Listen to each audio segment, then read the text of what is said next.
श्री राधा कृष्णाभ्याम नमः। सभी भक्तजनों को राधे राधे। आज हम श्री गर्ग संहिता में श्री मथुरा खंड के अंतर्गत 12वां अध्याय चारूण आदि मल्ल कंस के छोटे भाइयों तथा पंचजन दैत्य के पूर्व जन्मगत वृतांत का वर्णन की कथा करेंगे।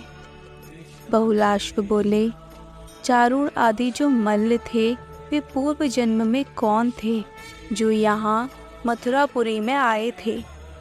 अहो, उनका कैसा सौभाग्य है कि साक्षात श्री कृष्णचंद्र के साथ उन्हें युद्ध का अवसर मिला। श्री नारद जी ने कहा, राजन, पूर्व काल में अमरावतीपुरी में उतथ्य नाम से प्रसिद्ध महामुनि निवास करते थे। उनके 5 पुत्र हुए जो कामदेव के समान कांतिमान थे। उन लोगों ने विद्या, स्वाध्याय और जप छोड़कर मत से उन्मत्त हो राजा बलि के यहाँ जाकर प्रतिदिन मल्ल युद्ध की शिक्षा लेनी आरंभ की। अपने पुत्रों को ब्राह्मणोचित कर्म से सर्वथा भ्रष्ट, वेदाध्ययन से रहित तथा मदमत्त हुआ देख उन्हीं श्रेष्ठ उतथ्य ने रोष पूर्वक उनसे कहा। उतथ्य बोले, शम, दम, तप, शौच, क्षमा, सरलता, ज्ञान, विज्ञान तथा आस्तिकता ये ब्राह्मण के स्वाभाविक कर्म हैं। शौर्य, तेज, धैर्य, दक्षता, युद्ध भूमि में पीठ न दिखाना, दान तथा ऐश्वर्य ये क्षत्रिय के स्वाभाविक कर्म हैं। कृषि, गोरक्षा और वाणिज्य ये वैश्य के स्वभावज कर्म हैं तथा सेवात्मक कर्म शूद्र के लिए भी स्वाभाविक है। दुर्जनों, तुम लोग ब्राह्मण के पुत्र होकर भी ब्राह्मणोचित कर्म से दूर रहकर क्षत्रियोचित मल्ल युद्ध का कार्य कैसे करते हो? अतः तुम लोग भारत भूमि पर मल्ल हो जाओ और असुरों के संग से शीघ्र ही दुर्जन बन जाओ।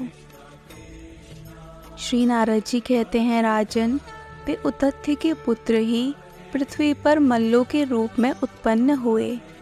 नरेश्वर, उन्होंने श्री कृष्ण के शरीर का स्पर्श करने मात्र से परम मोक्ष प्राप्त कर लिया है।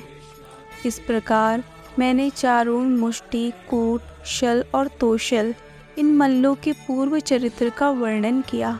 अब और क्या सुनना चाहते हो? श्री बहुलाश्व ने पूछा, मुने, कंस के छोटे भाई जो कंक, न्यग्रोध आदि 8 योद्धा थे, वे सब पूर्व जन्म में कौन थे जो कि परम मोक्ष को प्राप्त हुए, यह बताइए। श्री नारद जी कहते हैं, राजन, पूर्व काल की बात है।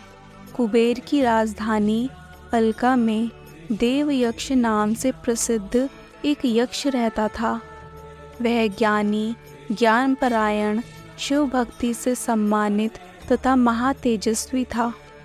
उसके 8 पुत्र हुए जिनके नाम इस प्रकार हैं: देवकूट, महागिरी, गंड, दंड, प्रचंड, खंड, अखंड और पृथु। एक दिन शिव पूजा के निमित्त अरुणोदय की वेला में 1 सहस्त्र पुंडरीक पुष्प लाने के लिए देव यक्ष की आज्ञा पाकर वे सब गए। उन्होंने भ्रमरों के गुंजारव से युक्त सहस्त्र कमल पुष्प मानसरोवर से लाकर उनकी गंध को लोभ से सूंघकर पिता को अर्पित किए। फूलों को उच्छिष्ट करने के दोष से शिव पूजा से तिरस्कृत हुए वे मूढ़ यक्ष 3 जन्मों के लिए असुर योनि को प्राप्त हुए। मिथिलेश्वर, विदेहराज, बलदेव जी के कल्याणकारी हाथों से मारे जाकर वे दोष से मुक्त हो गए और परम मोक्ष को प्राप्त हुए। नरेश्वर, कंस के छोटे भाइयों के पूर्व जन्म का यह वृतांत मैंने कहा। अब तुम और क्या सुनना चाहते हो? बहुलाश्व ने पूछा, ब्राह्मण, यह शंख रूपधारी दैत्य पंचजन पूर्व जन्म में कौन था जिसकी अस्थियों का शंख भगवान श्री कृष्ण के कर कमल में सुशोभित हुआ। श्री नारद जी कहते हैं, विदेहराज, पूर्व काल से ही ये चक्र आदि त्रिलोकीनाथ श्री हरि के उपांग रहे हैं। वे सब के सब उनके तेज से संग्रहित हुए थे। राजन, उनमें से पांचजन्य शंख को बड़ी ऊंची पदवी प्राप्त हुई। वह श्री कृष्ण के मुंह से लगकर उनके अधरामृत का पान किया करता था।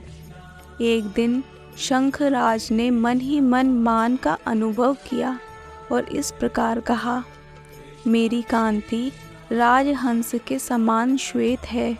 मुझे साक्षात श्री हरि ने अपने हाथों से ग्रहित किया है।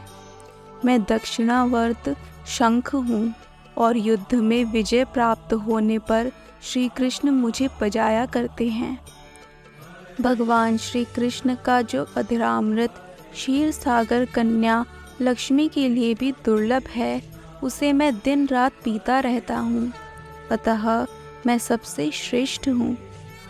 विदेहराज, इस प्रकार मान प्रकट करते हुए पांचजन्य शंख को लक्ष्मी ने क्रोध पूर्वक शाप दे दिया। दुर्मते, तू दैत्य हो जा।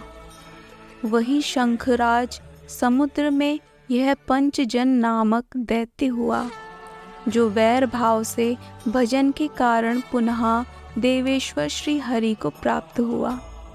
उसकी ज्योति देवेश्वर श्री कृष्ण में लीन हो गई और अब वह उन्हीं के हाथ में शोभा पाता है। उस शंखराज का सौभाग्य अद्भुत है। अब तुम और क्या सुनना चाहते हो? इस प्रकार श्री गर्ग संहिता में श्री मथुरा खंड के अंतर्गत श्री नारद बहुलाश्व संवाद में चारों आदि मल्लों, कंस के भाइयों तथा पंचजन दैत्य के पूर्व जन्म का उपाख्यान नामक 12वां अध्याय पूरा हुआ। जय जय श्री राधे कृष्ण।